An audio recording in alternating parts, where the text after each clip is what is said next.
আপনার যিনি শীর্ষ নেতা আছেন এই মুহূর্তে জনাব তারেক রহমানের কি ব্যবসা করেন? মানে উনার আয়ের উৎস কি? এটা কি পরিষ্কার হওয়া দরকার? এটা কি জনগণের জানা দরকার? এটা কি জনগণের জানার অধিকার আছে? তারেক রহমান তো ট্যাক্স ফাইল আছে নিশ্চয়ই। না, ট্যাক্স ফাইল থাকা তো এক তার জিনিস, কিন্তু আমরা কি এটা জানতে পারি যে উনি আসলে কি করেন? উনি কি করেন, ওখানে ব্যবসা করেন না কিভাবে চলেন, নিশ্চিত ওখানে আছে ওটা, তাই না? থাকতেই তো হবে। আমি কি ওনার থাকতেই হবে না মানে। আমি কি ওনাকে জিজ্ঞেস করতে পারবো আপনি কি করেন? আমরা জিজ্ঞেস করলে কি সমস্যা? মানে আবার আপনি না একটু আমি কেন কেন আপনার কোনো অভিযোগ আছে যে উনি ওখানে চাঁদাবাজি করে খায়? না না, আমি তো এই সিক্রেটটা, বা যেটা সিক্রেট না, মানে আমার আমার আমার ঘটনা হচ্ছে, ধরেন আমার পরে যারা আছেন, আমার মেয়েই ধরেন রাজনৈতিক আদর্শ হিসেবে তারেক রহমানকে নিতে চান, তারেক রহমানকে ফলো করতে চান, তো ও যদি আমাকে প্রশ্ন করে যে কিন্তু আমার আয়টা কেমনে হবে, বিশ্বের অন্যান্য রাজনীতিবিদদের তো আমরা জানি, ও উনারটা আমরা কিভাবে জানবো?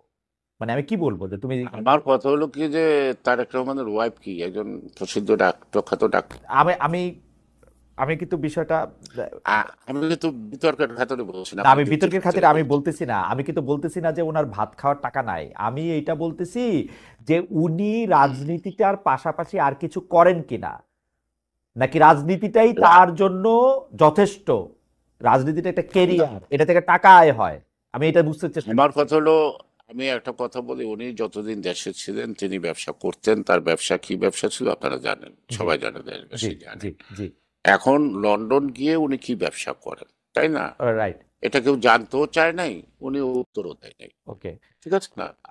তাহলে এই জায়গাটা বাংলাদেশে বাংলাদেশে বিরোধ থাকে, বিরোধ তো থাকে না বাংলাদেশে বলো। থাকতে যখন ব্যবসা করা হয়, তখন একজন প্রধানমন্ত্রীর পুত্র কি ব্যবসার থেকে বেশি সুবিধা পায়, কম সুবিধা পায়, বা ভালো হয়, খারাপ হয়, কি হয় আসলে? আমার কথা হলো যে তারেক রহমান ব্যবসা শুরু করছে যখন তিনি রাজনীতি করেন না। জি জি ঠিক আছে। জি। তারপরে আপনি প্রখ্যাত নেতা পশ্চিমবঙ্গের জ্যোতি বসুর কথা জানেন, হুম তাই হুম না? হুম হুম, একজন কমিউনিস্ট লিডার। জি। ওনার ছেলের নাম কি? চন্দন বসু।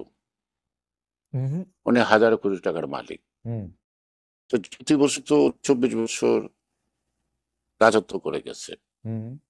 তো চন্দন বসু এত টাকার মালিক, এই প্রশ্নটা কি কখনো করে দেখছেন? আচ্ছা। চন্দন বসু একজন, উত্তর দিচ্ছিল জ্যোতি বসু, হুম আমার ছেলের বয়স কত, বলে এত। হুম। সাবালক, তার সিদ্ধান্ত সে নিতে জানে, সে ওকে। নেওয়ার অধিকার আছে।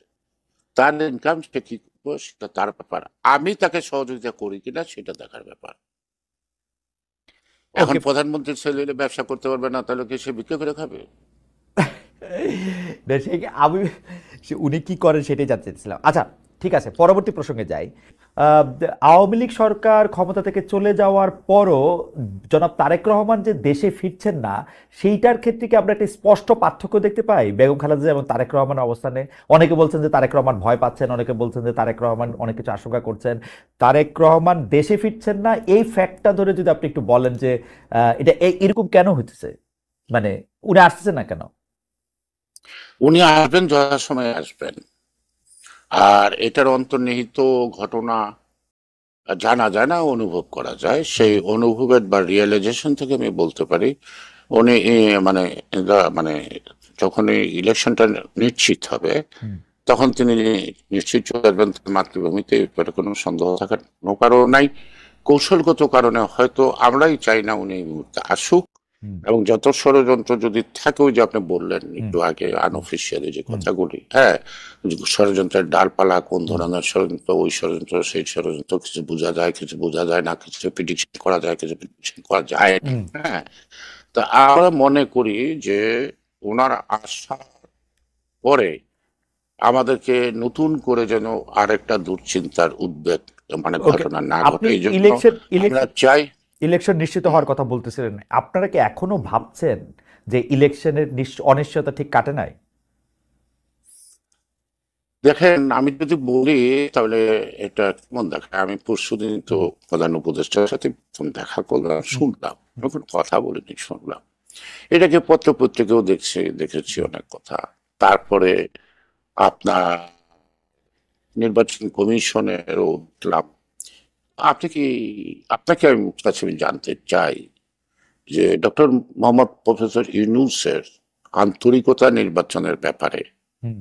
আর নির্বাচন কমিশনের আন্তরিকতাটা কি একটা নির্বাচন অনুষ্ঠিত করার জন্য যথেষ্ট, না পারিপার্শ্বিক রিলেভেন্ট বিষয়গুলি আছে তাদের সহযোগিতা দরকার? সে রাজনৈতিক দলেই বলেন, হুম, হুম। অন্যান্য অর্গানে বলেন, আপনার দেশেই বলেন, বিদেশি বলেন, এই নির্বাচনের পর একটা আফটার এফেক্ট কি রেজাল্ট হইতে পারে, সবাই তো একটা হিসাব নিকাশ করছে, তাই না? হুম। আর ক্ষমতা আসলে কার কি লাভ হবে, কার কি ক্ষতি হবে, তাই হিসাব নিকাশ গুলো করবে না, এটা তো আমার মনে হয় সঠিক না।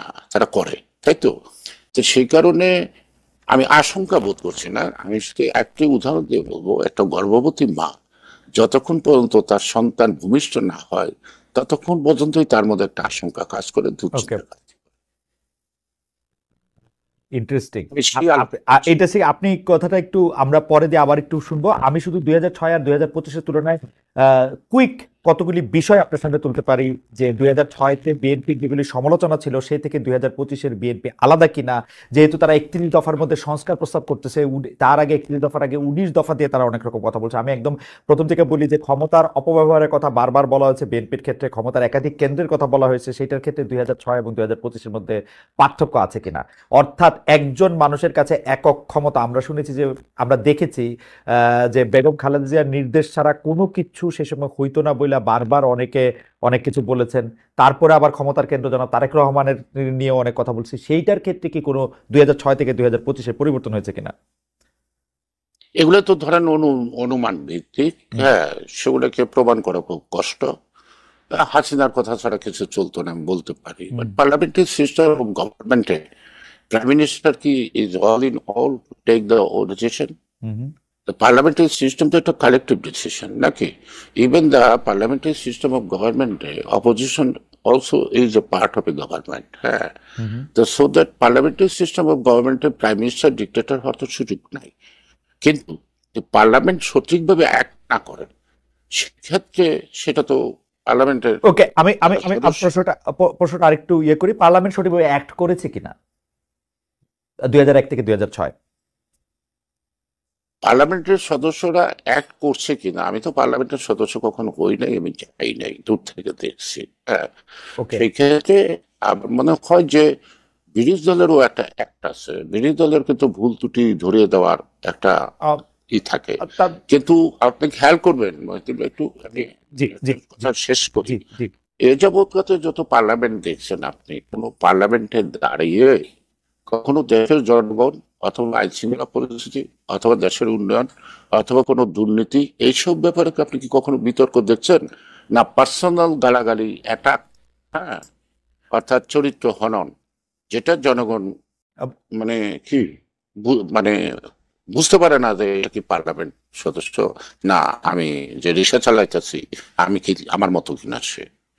সুতরাং আমরা তো দায়িত্বটা সেভাবে পালন করতে যাই না, এখানে তো আমরা ভুলটা করি। ক্ষমতার